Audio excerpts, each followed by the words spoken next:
such case. You laid out $10 million out of your own money, and that is without paying your lawyers, right? That's right. That's just on experts. That's just on the mechanism of the trial. So I want everybody to understand that. You guys are great. We're going to have you back again. Thanks for being on the panel. Thank you, Steve. And two more partners of the great law firm Girardi Keese are Paul Sizemore and Jim O'Callahan.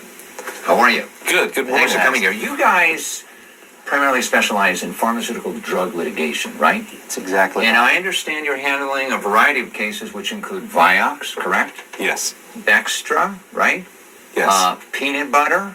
Am I correct there? That's right. Tell us a little bit about peanut butter. When I saw the list, I said, well, that's not a drug. What's going on? We've got about just under 300 cases, Steve, and what this involves is one particular make of peanut butter has been indicated by Which one was that, by It was the way? Peter Pan. Peter Pan. The CDC has actually pointed out one particular factory in southern Georgia that was infected with a very rare, I call it bug, but infection, salmonella Tennessee. Yes. And it's a very damaging bug if you get it, and it can actually result in the loss of life. Really? Absolutely. Have there been anybody that died as a result of eating peanut butter? Absolutely. A very good friend of the firm, as a matter of fact, died.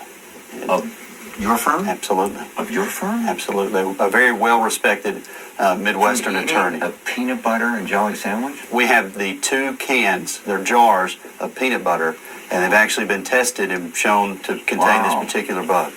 That is very much personal involvement, isn't it? Absolutely. What's the status of this case?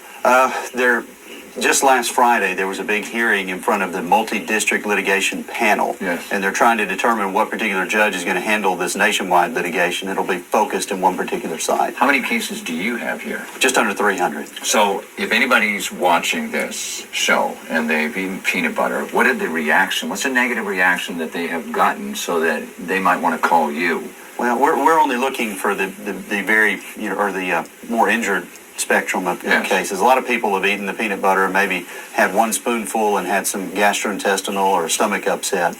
But there are a lot of people out there that have experienced prolonged hospitalization, blindness. Can the doctors death. nail it down to eating this? Absolutely, they can.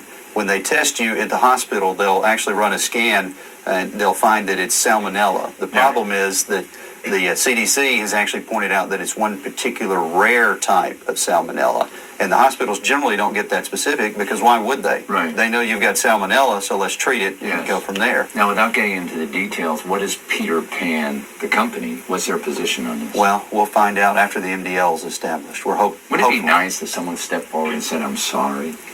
Would it? There's a lot of talk about personal responsibility, Yeah. but so few companies are willing to step up to the plate when it happens. And that's one of the things that I want to get into with talking with you. You hear a lot about pharmaceutical drugs out there that are, that have